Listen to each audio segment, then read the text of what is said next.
Hello दोस्तों, क्या आप सोच सकते हो कि एक छोटा सा एटम पूरे शहर को बिजली दे सकता है, या वही छोटा सा एटम ऐसा एक्सप्लोजन कर सकता है जिसका आप इमेजिन भी नहीं कर सकते हो। जी हाँ, मैं बात कर रहा हूँ न्यूक्लियर फ्यूजन का।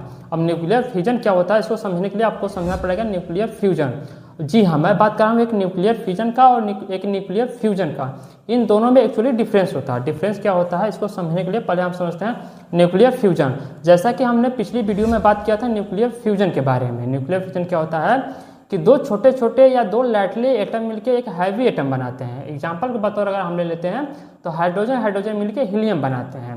अब ठीक इसका अपोजिट होता है न्यूक्लियर फ्यूजन। उसमें क्या होता है, एक हैवी एटम स्प्लाइट होके या फ्यूजन होके बहुत सारे छोटे छोटे एटम बनाते हैं। अब एग्जांपल के बतौर में हम ले लेते हैं यूरेनियम को। अब कौन सा यूरेनियम, यूरेनियम में भी कई सारे इसके आइसोटोप्स होते हैं। अब आइसोटोप से क्या होता है, इसको समझने के लिए आप समझो कि जिसका नंबर ऑफ प्रोटॉन सेम रहे बट नंबर ऑफ न्यूट्रॉन थोड़ा सा चेंज रहे। अब इससे क्या होता है, जिसका नंबर ऑफ न्यूट्रॉन चेंज होते हैं उसमें क्या होता है, कुछ जो केमिकली प्रॉपर्टी होती है वो तो सेम होती है, बट जो फिजिकली प्रॉपर्टी होती है वो थोड़ा सा डिफरेंट टाइप की होती है। यूरेनियम जो होता है most expensive element in the earth होता है, और साथ में ये बहुत मोस्ट रेडियो एक्टिव एलिमेंट होता है। अब यूज कहाँ पे होता है, इसका यूज जो होता है एटॉमिक बम में या तो न्यूक्लियर प्लांट में होता है। अब एटॉमिक बम में काम कैसे करता है, इसको समझने के लिए आप इसका प्रोसेस समझो। दरअसल क्या होता है कि यूरेनियम के ऊपर हम एक न्यूट्रॉन से बमबारी कराते हैं। अब जैसे ही बमबारी होता है क्या करता है कि आर्गन और क्रिप्टॉन को रिलीज करता है।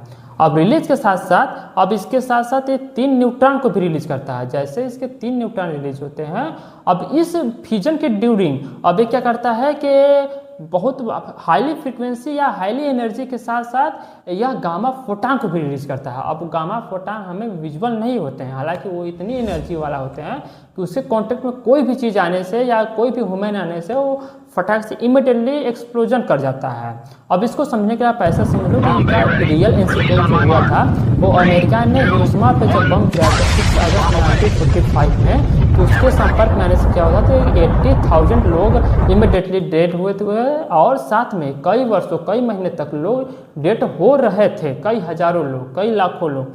अब इसको समझने के लिए आप ऐसा समझो कि न्यूक्लियर प्लांट में काम कैसे करता है यूरेनियम। न्यूक्लियर प्लांट में यूरेनियम ऐसे काम करता है कि वो जो होता है उस पर जैसे ही हम एक न्यूट्रॉन से बमबारी कराते हैं, अब जैसे ही आर्गन और क्रिप्टॉन के साथ साथ ये न्यूट्रॉन रिलीज करने वाला होता है, इसके 2 न्यूट्रॉन को हम एब्जॉर्ब करा देते हैं, यानी 2 न्यूट्रॉन की एनर्जी को हम एब्जॉर्ब करा देते हैं। अब एब्जॉर्ब कैसे होता है, वो हम कराते हैं ग्रेफाइट के रॉड की हेल्प से। ग्रेफाइट का रॉड जो होता है 2 न्यूट्रॉन की एनर्जी को एब्जॉर्ब कर लेता है और साथ में 1 न्यूट्रॉन की एनर्जी को रिलीज करता है। जब 1 न्यूट्रॉन की एनर्जी को रिलीज करता है तो फिर